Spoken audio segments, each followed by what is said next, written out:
નમસ્તે વિદ્યાર્થીની બહેનો, આજે આપણે બજાર પ્રક્રિયા સંચાલનની વિચારધારાઓ એટલે કે વિભાવનાઓ વિશે વાત કરશું. જેની સૌથી પહેલી વિચારધારા વિભાવના છે ઉત્પાદનની વિભાવના. ઉત્પાદનની વિભાવનામાં મહત્ત્વ શું છે તો કે આ વિભાવના ઉત્પાદનલક્ષી છે, એટલે કે એમાં માત્ર ઉત્પાદન પર જ ધ્યાન આપવામાં આવે છે, જેમાં પેદાશની પ્રાપ્યતા કે કિંમત ઉપર ભાર મૂકવામાં આવે છે, તેમજ ગ્રાહક સસ્તી પેદાશને જલ્દી પસંદગી આપે છે. જ્યાં ગુણવત્તાને વધુ મહત્ત્વ આપવામાં આવતું હોય પરંતુ વસ્તુ નીચી કિંમત અને પ્રાપ્યતા જરૂરી હોય ત્યાં આ ખ્યાલ અમલમાં આવે છે. આ વિભાવના મુજબ પેદાશમાં કોઈ પણ જાતની વધારાની સુવિધા આપવામાં ઉત્પાદકો માનતા નથી. અલ્પવિકસિત દેશમાં આ ખ્યાલ વધુ જોવા મળે છે. એટલે કે માત્ર ઉત્પાદન થવું જરૂરી છે, કોઈ વસ્તુની ગુણવત્તામાંય ફેરફાર નહીં કરવાનો, કિંમતમાંય ફેરફાર નહીં કરવાનો, કોઈ પણ અન્ય વસ્તુમાં ફેરફાર કરવાનો નહીં. જે વસ્તુ જેમ ઉત્પાદન કરીએ છીએ એમ ઉત્પાદન એનું થવું જોઈએ. ત્યાર પછી પેદાશની વિભાવનાની વાત કરે છે. હવે અહીંયા ઉત્પાદન મહત્ત્વનું નથી, અહીંયા કોને મહત્ત્વ આપ્યું છે? પેદાશને એટલે કે વસ્તુને એટલે કે એની ગુણવત્તા ઉપર ભાર મૂકવામાં આવ્યો છે. શેમાં ભાર મૂકવામાં આવ્યો છે? એની ગુણવત્તા પર. અહીં એવું માની લેવામાં આવે છે કે ગ્રાહક છે એ વસ્તુની ગુણવત્તાનો આગ્રહી છે, બરાબર, પરંતુ તે ગ્રાહકની જરૂરિયાત, પસંદગી વગેરેને ધ્યાનમાં લેતા નથી. ઘણા ધંધાકીય એકમો આ જ કારણે પેદાશની ગુણવત્તામાં સતત સુધારો કરતા જોવા મળે છે. ઉચ્ચ ગુણવત્તા આપતી પેદાશો બજારમાં સામાન્ય રીતે ઊંચી કિંમતે મળે છે. તો આ વિભાવના અનુસાર એકમો સંશોધન અને વિકાસના કાર્યોમાં સતત કાર્યરત રહે છે. શા માટે? કારણ કે એને ગુણવત્તા સુધારવી હોય છે, એટલે ગુણવત્તાને અહીંયા મહત્ત્વ આપવામાં આવે છે, અન્ય કોઈ વસ્તુને મહત્ત્વ આપવામાં આવતું નથી. ત્યાર પછી આવે છે વેચાણ વિભાવના. તો આ વિભાવનામાં કોને મહત્ત્વ આપવામાં આવે છે? વેચાણને. એટલે ગમે તેમ કરીને પેઢીનું વેચાણ વધવું જોઈએ, એમાં ગુણવત્તાને ધ્યાનમાં લેવામાં આવશે નહીં. આ વિભાવના વેચાણલક્ષી ખ્યાલ સાથે જોડાયેલી છે, બરાબર. એટલે કે અહીંયા વેચાણની પ્રક્રિયા પર ભાર મૂકવામાં આવે છે. ગ્રાહકને આકર્ષવા અને વસ્તુ ખરીદવા સીધો કે આડકતરો અનુરોધ કરવામાં આવે છે. એના માટે તો કે આક્રમક જાહેરાતો, આક્રમક વેચાણની પદ્ધતિઓ અપનાવવામાં આવે છે. અસરકારક જાહેરાત ઝુંબેશ, વ્યક્તિગત વેચાણ વૃદ્ધિના સાધનોનો ઉપયોગ કરવામાં આવે છે. અહીં વેચાણકર્તા દ્વારા માલની માંગ ઊભી કરવાના પ્રયત્નો હશે ગમે તે રીતે. વેચાણ વૃદ્ધિના પ્રયત્નો વગર ગ્રાહકોનો પૂરતો પ્રતિભાવ મળી શકતો નથી. ગ્રાહકોની જરૂરિયાત ઉપર પૂરતું ધ્યાન આપવામાં આવતું નથી, પરંતુ માલને રોકડમાં રૂપાંતરિત કરવા માટેના શક્ય એટલા પ્રયાસો કરવામાં આવે છે. એમાં ગ્રાહકના સંતોષ કે અસંતોષને ધ્યાનમાં લેવામાં આવશે નહીં.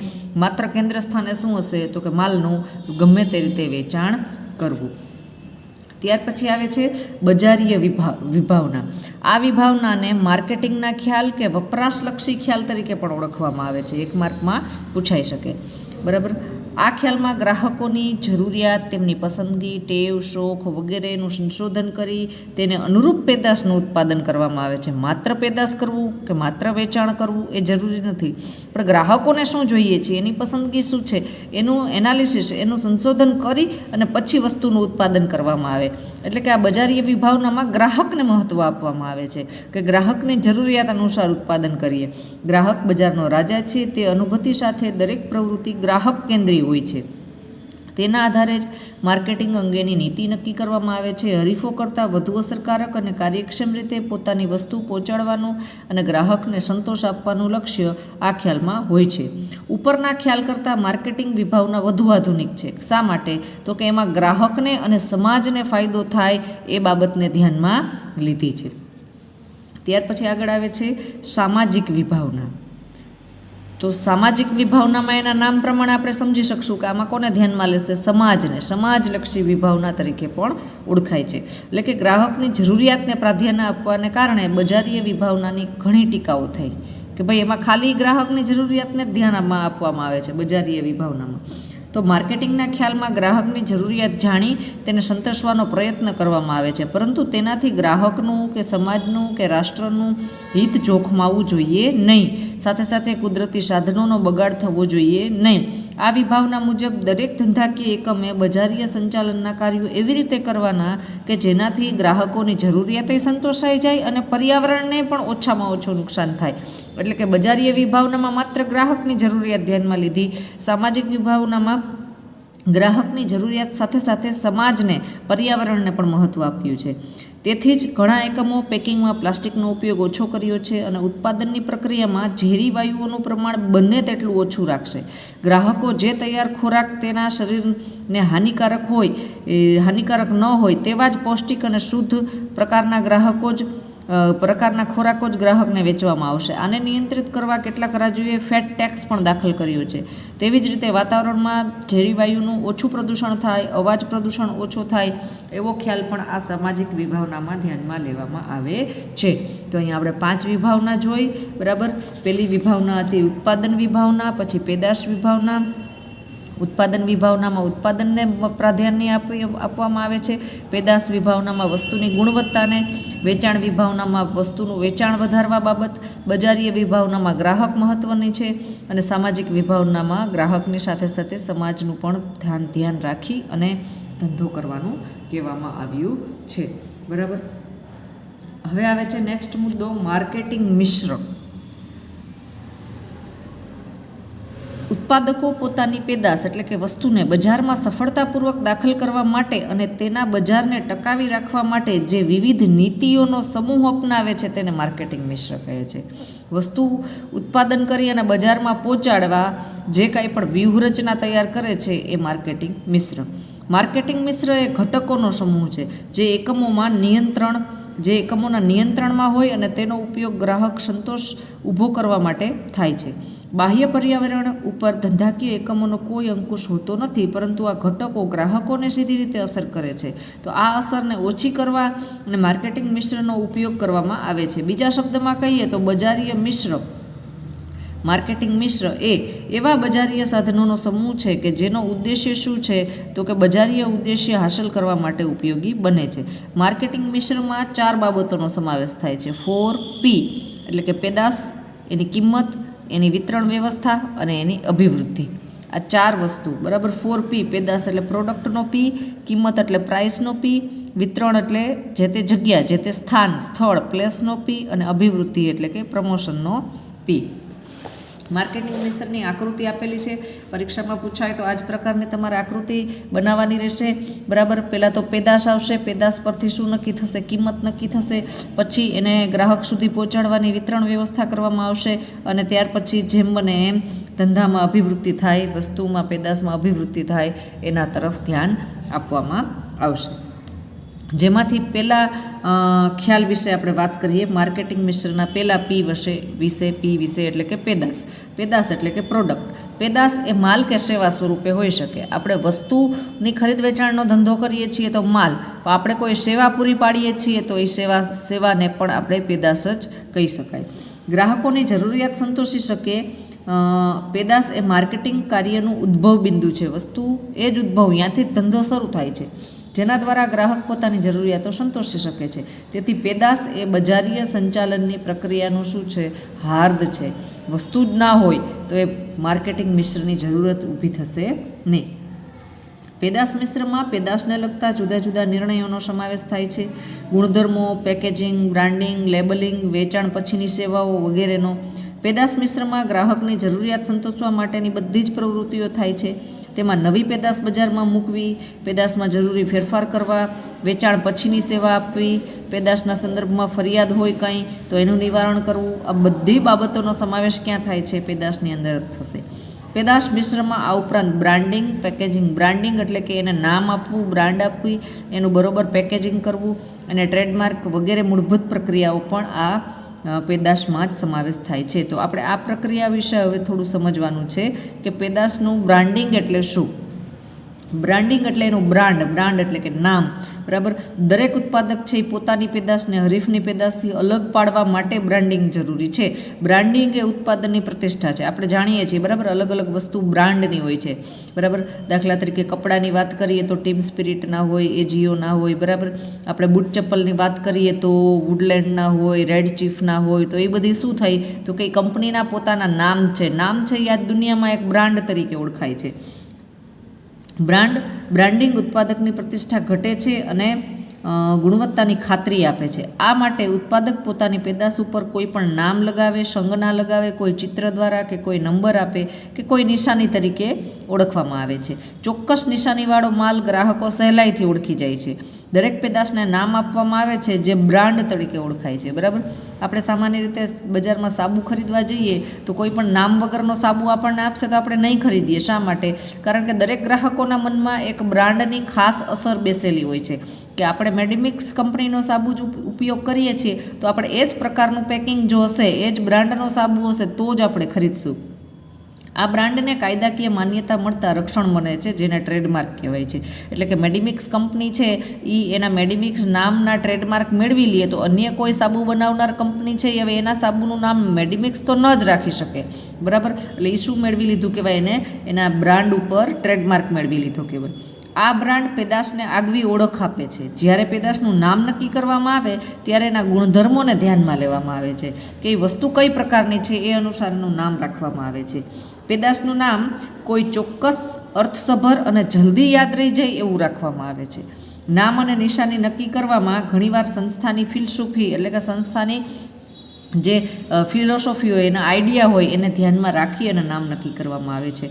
બ્રાન્ડિંગની વ્યાખ્યાની વાત કરીએ તો જ્યારે ઉત્પાદક અન્ય ઉત્પાદકના માલથી પોતાના માલને અલગ પાડવા, પેદાશને સરળતાથી ઓળખી શકાય અને માલની અન્ય ઉત્પાદકો નકલ ન કરે તે માટે જે નામ આપે, સંજ્ઞા આપે, જો ચિત્ર આપે, નંબર આપે, આ બધાને શું કહેવાય છે? આ બધાને બ્રાન્ડ તરીકે ઓળખાય છે. અન્ય પેદાશથી અલગ પાડવા અને અન્ય ઉત્પાદક છે એ નકલ ન કરે એ માટે એનું સ્પેશિયલ આપણી પોતાની વસ્તુનું નામ, સંજ્ઞા કે નંબર કે નિશાની આપી દેવામાં આવે છે, એને બ્રાન્ડ કહેવાય છે. લાક્ષણિકતાની વાત કરીએ તો બ્રાન્ડિંગ દ્વારા શું થાય તો કે પેદાશમાં ગુણવત્તાના સાતત્યનો અનુભવ થાય છે કે આપણે એક મેડિમિક્સ સાબુ આ મહિને ખરીદ્યો, બીજા મહિને ખરીદીને આવશું તો એ આપણને માનસિક રીતે એવું થશે કે નહીં મેડિમિક્સ છે એટલે એ પહેલાં સાબુ હતો એના જેવો જ છે, એટલે કે એની ગુણવત્તાનું સાતત્ય સતત ને સતત જળવાઈ રહે છે, બરાબર. નિશાની કરવામાં ઘણા બધા રંગોનો ઉપયોગ થાય છે. ખાસ ડિઝાઇન અને રંગો કરેલી સંજ્ઞા ઉપયોગમાં લેવામાં આવે છે. એકમે નક્કી કરેલ સંજ્ઞા પેદાશના પેકિંગ ઉપર મૂકવામાં આવે છે. બ્રાન્ડ સામાન્ય રીતે પેદાશના ગુણધર્મ, ફાયદા, ઉપયોગ, વ્યક્તિત્વ અને સંસ્કૃતિને રજૂ કરે છે. નિશાની એ પેદાશની આગવી ઓળખ છે. પેદાશની મૌલિક અને દ્રશ્ય ઓળખ છે, જોઈ શકાય, જોઈને ઓળખી જઈએ એવી ઓળખ છે. ઉત્પાદક ઊંચી કિંમતે બજારમાં માલ વેચી શકે છે, બ્રાન્ડનો માલ. સામાન્ય બૂટ ચપ્પલ છે એની સરખામણીમાં આપણે કોઈ પણ બ્રાન્ડના બૂટ ચપ્પલ લેવા જશું તો એ ઘણા બધા કોસ્ટલી આવે છે, એટલે કે આપણે એની ઊંચી કિંમત મેળવી શકીએ છીએ. અને નિશાની કરેલો માલ હશે એ ઝડપથી વેચી શકાશે કારણ કે ગ્રાહકોને નિશાનીવાળા માલ પર વધુ ભરોસો છે. મેં તમને કહ્યું એમ કે પેકિંગ વગરનો સાબુ આપણે ખરીદશું નહીં, એક સ્પેશિયલ નિશાનીવાળો હશે તો જ આપણે એ સાબુ ખરીદશું. બ્રાન્ડિંગ પછી આ પેદાશની અંદર જ, બરાબર, માર્કેટિંગ મિશ્રમાં જે પેદાશનો મુદ્દો છે એની અંદર બ્રાન્ડિંગ સાથે હવે શું હવે શેની વાત કરે છે? લેબલિંગની વાત કરે છે, બરાબર. જે લેબલિંગ એની અંદર સમાયેલું છે પેદાશમાં, લેબલ એ મહત્ત્વનું સ્થાન ધરાવે છે. લેબલિંગની વાત કરીએ તો લેબલિંગ એટલે શું? તો કે પેદાશને લેબલ આપવું, પેદાશને અનુરૂપ સવિસ્તાર માહિતી દર્શાવતો કાગળનો ટુકડો. એટલે કે આપણે એક સાબુ ખરીદીને આવી છીએ તો એ સાબુની કિંમત, એની એક્સપાયરી ડેટ, પછી સાબુની અંદર કઈ કઈ વસ્તુઓ નાખી અને સાબુ બનાવેલો છે, સાબુને ઉપયોગ કરવાની રીત, એ આપણે જોશું ને તો જે કાગળ હોય છે ને લેબલ, એના ઉપર બધું ઝીણા ઝીણા અક્ષરે ડિટેલ લખેલી હોય છે. તો એને શું કર્યું કહેવાય? લેબલિંગ. એટલે કે સવિસ્તાર માહિતી દર્શાવી જે પ્રાથમિક પેકિંગ ઉપર ચોંટાડવામાં આવે છે, બરાબર. આવ્યું કે વસ્તુનું જે પેકિંગ હોય છે એના ઉપર લેબલિંગ કરવામાં આવે છે. લેબલ સામાન્ય રીતે પેદાશની બધી માહિતી સવિસ્તાર દર્શાવે છે. તેમાં પેદાશનું વજન આવી જાય, એનો માપ આવી જાય, કિંમત, એની ઉત્પાદનની તારીખ આવી જાય, એની અંદર કયા કયા તત્વોનો ઉપયોગ થયો છે, એ વપરાશની અંતિમ તારીખ એટલે કે એક્સપાયરી ડેટ, બધી બાબતોનો સવિસ્તાર લેબલિંગમાં રજૂઆત કરવામાં આવે છે. લેબલ વપરાશકારને મદદરૂપ થાય છે. પેદાશનો ઉપયોગ કેવી રીતે કરવો એ લેબલમાં જ દર્શાવેલું હોય છે, બરાબર. એનો ઉપયોગ એ કેમ કરવો એ પણ દર્શાવેલું હોય છે. આ ઉપરાંત ઘણીવાર પેદાશનું પેકિંગ ખોલવા માટે લેબલમાં સૂચના હોય. એવું વિશિષ્ટ પ્રકારનું પેકિંગ હોય તો એને ખોલવા માટે પણ સૂચના આપેલી હોય કે અહીંથી પેકિંગ છે એ ખોલવું. દરેક લેબલમાં પેદાશની બ્રાન્ડનું નામ હોવું જરૂરી છે. આપણે ઉપર બ્રાન્ડિંગમાં વાત કરી જ. કેટલાક ઉત્પાદકો લેબલ ઉપર ગ્રાહક ફરિયાદ નિવારણ ફોન નંબર એ આપેલા હોય કે જો આ વસ્તુને લઈને આપને કોઈ ફરિયાદ ઊભી થાય છે તો આપણે કાગળમાંથી જોઈ અને ત્યાં આપણે ફરિયાદ કરી શકીએ છીએ. કાર્યોની વાત કરીએ તો લેબલિંગને કારણે તો કે પેદાશ ઓળખી શકાય છે, એની ગુણવત્તા અને પ્રકારની માહિતી મળે છે, પેદાશ વિશેની તમામ મહત્ત્વની માહિતી છે એ લેબલિંગમાંથી મળી જાય છે. પેદાશનો ઉપયોગ કઈ રીતે કરવો એ સમજાઈ જાય છે. પેદાશ માટે આકર્ષણ ઊભું થાય છે અને જાહેર માટે અને વ્યક્તિગત સેવા માટે પણ મદદરૂપ મળી શકે છે. અને કાયદાની દ્રષ્ટિએ નીતિ વિષયક અને કાયદાકીય રીતે લેબલિંગ કરવું જરૂરી છે. હવે આવે છે પેકેજિંગ, બ્રાન્ડિંગ, લેબલિંગ અને ત્યાર પછી પેદાશની જ વસ્તુનો એક ભાગ છે પેકેજિંગ. પેકેજિંગ વસ્તુને સજાવવાનું કાર્ય કરે છે, ડેકોરેશન. પેકેજિંગ તરીકે પ્લાસ્ટિકની કોથળી, કાપડની થેલી, કાગળના ખોખા, પ્લાસ્ટિકના પીપ વગેરે વસ્તુઓનો ઉપયોગ કરવામાં આવે છે. ઘણી બધી પેદાશોની સફળતાનો આધાર પેકિંગ ઉપર રહેલો છે. મેં તમને હમણાં આની પહેલાં જ વાત કરી કે તમે સાબુ ખરીદવા જશો તો પેકિંગ વગરનો ખુલ્લો સાબુ તમે ખરીદશો નહીં. પેકિંગ એ પેદાશને રક્ષણ આપતું કાર્ય છે. પેદાશનું પેકિંગ હંમેશા જરૂરી છે, જે પેદાશને વસ્તુ આકર્ષક બનાવે છે, વધુ આકર્ષક બનાવે છે. પેકિંગના કારણે માલની હેરફેર કરવામાં સુવિધા રહે છે. પેદાશના પેકિંગને કારણે પેદાશ વધુ સારી રીતે ઉપયોગમાં લઈ શકાય છે. પેકિંગનો ઉપયોગ જાહેરાત તરીકે પણ કરવામાં આવે છે. બરાબર. તો આ પેદાશની અંદર આપણે આ 3 મુદ્દા જોયા. પેદાશનું બ્રાન્ડિંગ એટલે કે એને એક નામ આપવું, પેદાશનું લેબલિંગ એટલે કે એના પેકિંગ ઉપર સવિસ્તાર માહિતી આપવું અને પેદાશની પેકેજિંગ. અહીંયા પેદાશ મિશ્રનો એક પી પૂરો થાય છે. બરાબર. એક બાબત પૂરી થાય છે એટલે કે આપણે પેદાશ વિશે વાત કરી. આ બ્રાન્ડિંગ, લેબલિંગ અને પેકેજિંગ એ પેદાશની અંદર આવે છે. બરાબર. ત્યાર પછી હવે માર્કેટિંગ મિશ્રના બીજા મુદ્દાની રજૂઆત કરીએ. હવે આપણે બીજો મુદ્દો એટલે કે કિંમત. તો જેમ પેદાશ જરૂરી છે એમ એની કિંમત પર ધ્યાન આપવું જરૂરી છે. ધંધાકીય એકમ માટે પેદાશની કિંમત નક્કી કરવાનો નિર્ણય મહત્ત્વનો નિર્ણય છે કે બજારમાં વેચનાર અને ખરીદનાર બંને માટે કિંમત મહત્ત્વની છે. પેદાશની માંગ સાથે પેદાશની કિંમત વ્યસ્ત સંબંધ ધરાવે છે. વ્યસ્ત સંબંધ એટલા માટે કે માંગ વધુ હશે તો એ પેદાશની કિંમત ઓછી હશે, અને પેદાશની કિંમત વધુ હશે તો એની માંગ ઓછી હશે. એટલે એ બંને સરખો સંબંધ ધરાવશે નહીં, વ્યસ્ત સંબંધ ધરાવે છે. પેદાશની કિંમત વધશે તો માંગ આપમેળે ઘટી જશે, અને જો કિંમતમાં ઘટાડો રાખશું તો માંગમાં શું થશે? વધારો થશે. કિંમત નિર્ધારણની પ્રક્રિયા કોઈ પણ ધંધાકીય એકમની બજાર અંગેની સ્થિતિ નક્કી કરે છે. બરાબર. એકમની આવક કે નફાનો આધાર કોના ઉપર રહેલો હોય છે? પેદાશની કિંમત ઉપર. આપણે પેદાશની જે કિંમત રાખીએ છીએ એના આધારે આપણે ધંધો છે એનો નફો મેળવી શકીએ. આપણે કિંમત વિશે વાત કરતા હતા કે કિંમતનો માંગ સાથે વ્યસ્ત સંબંધ હોય છે. પેદાશની કિંમત વધશે તો માંગ ઘટશે, અને કિંમત ઘટશે તો માંગ વધશે. કિંમત નિર્ધારણની પ્રક્રિયા કોઈપણ ધંધાકીય એકમની બજાર અંગેની સ્થિતિ નક્કી કરે છે, અને આવક અને નફાનો આધાર કોના ઉપર રહેશે? કિંમત ઉપર. બરાબર. કિંમતને કારણે કિંમત જ એવી નક્કી કરો કે જેના કારણે ધંધાને વધુમાં વધુ નફો થાય. કિંમત એટલે ગ્રાહક દ્વારા માલ કે સેવા માટે ભૌતિક, આર્થિક, સામાજિક અને માનસિક સંતોષ માટે ચૂકવવામાં આવતું મૂલ્ય. એટલે કે ગ્રાહક જે માલ કે સેવા મેળવે છે એના બદલામાં એને જે સંતોષ મળ્યો, ભૌતિક મળ્યો, આર્થિક મળ્યો, સામાજિક મળ્યો કે માનસિક મળ્યો, એ સંતોષ બદલ જે ગ્રાહક છે મૂલ્ય ચૂકવે છે એને શું કહેવાય? જે તે પેદાશની કિંમત. કિંમત એ પેદાશ અને સેવાનું આર્થિક મૂલ્ય છે. બરાબર. વસ્તુનું શું છે? આર્થિક મૂલ્ય, જે સામાન્ય રીતે નાણાંમાં દર્શાવાય છે. કિંમતને અસર કરતા પરિબળો. પહેલું પરિબળ છે પેદાશની પડતર. સૌ પહેલાં કિંમત નક્કી કરતાં પહેલાં આપણે શું ખ્યાલ રાખશું કે તમે કે હું આપણે વસ્તુનું ઉત્પાદન કરીએ છીએ, પછી એની કિંમત નક્કી કરશું તો પહેલો પરિબળ તો આપણે એ ધ્યાન રાખશું કે આપણે જેટલો ઉત્પાદન કરવા માટે ખર્ચ કર્યો એના કરતાં તો વધુ જ કિંમત રાખશું, તો જ આપણને નફો મળે. 50 રૂપિયા આપણે ખર્ચ થયો છે વસ્તુ બનાવવા માટે, આપણી પડતર 50 રૂપિયા છે, તો એનું વસ્તુનું વેચાણ કિંમત મૂલ્ય આપણે 50થી તો વધુ જ રાખશું. પછી 55 રાખીએ કે 60 રાખીએ કે કદાચ 100 રાખીએ, પણ 50થી વધુ રાખશું. એટલે પેદાશની જે પડતર છે એ મહત્વનું પરિબળ છે. સૌથી મહત્વની બાબત એ છે પેદાશની પડતર. પડતરમાં કાચા માલની પડતર, ઉત્પાદન ખર્ચ, વહીવટ, વેચાણ, વિતરણ, ટૂંકમાં વસ્તુ રેડી કરવા માટે જે તમામ ખર્ચા થાય એને પેદાશની પડતર કહેવાય, વગેરેનો સમાવેશ થાય છે. પેદાશની કિંમત નક્કી કરવામાં પેદાશની કુલ પડતરને ધ્યાનમાં લેવામાં આવે છે.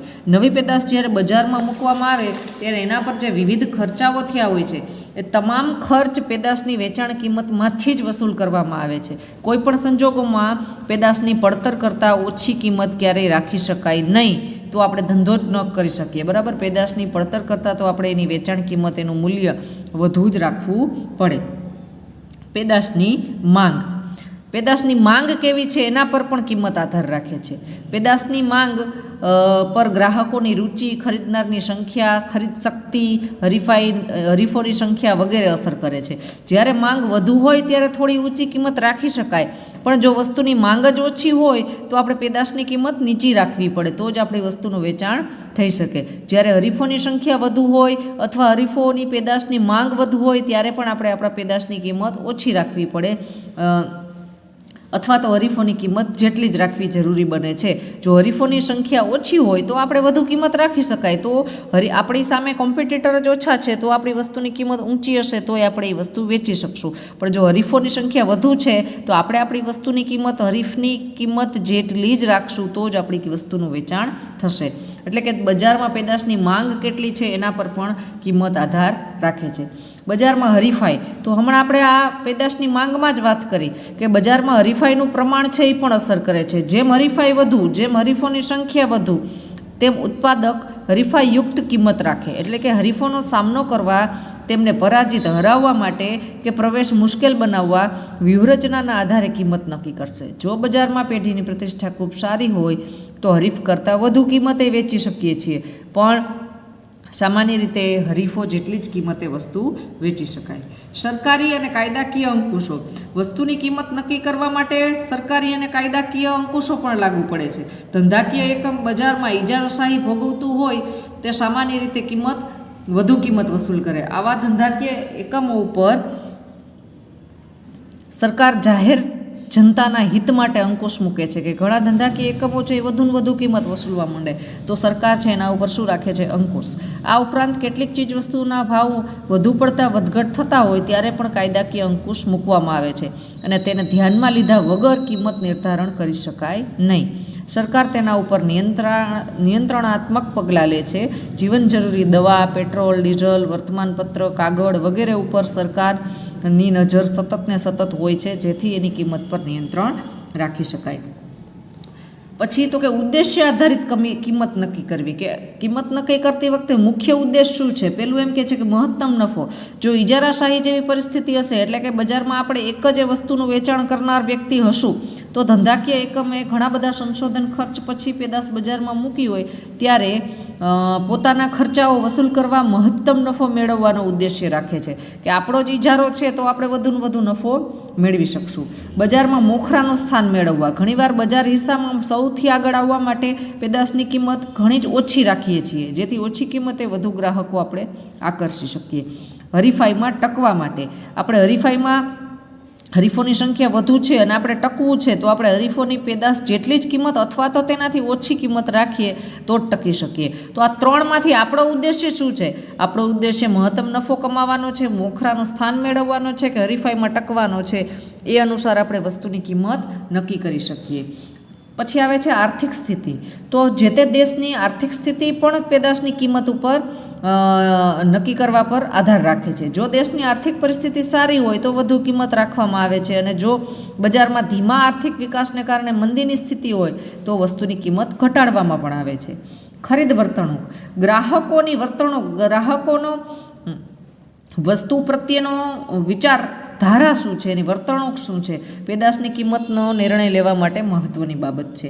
ગ્રાહક વર્તણૂકમાં ગ્રાહકોની ટેવ, સામાજિક અને સાંસ્કૃતિક, વ્યક્તિગત અભિગમ, આર્થિક પરિબળ વગેરે ભાગ ભજવે છે. આ પરિબળોમાં ફેરફારને કારણે ગ્રાહકોનો પેદાશ પ્રત્યેનો અભિગમ બદલાઈ જાય છે અને તેના પરિણામે પેદાશનો જરૂરી પ્રતિસાદ મળતો નથી. આ તમામ બાબતો કિંમત નિર્ધારણ વખતે નક્કી કરવી હિતાવહ છે. અત્યારે આપણે માર્કેટિંગ મિશ્રના 2 મુદ્દા જોયા, એક પેદાશ અને બીજું કિંમત. ત્યાર પછી વિતરણ અને અભિવૃદ્ધિ હવે પછી આપણે નેક્સ્ટ વિડીયોમાં જોશું. નમસ્તે.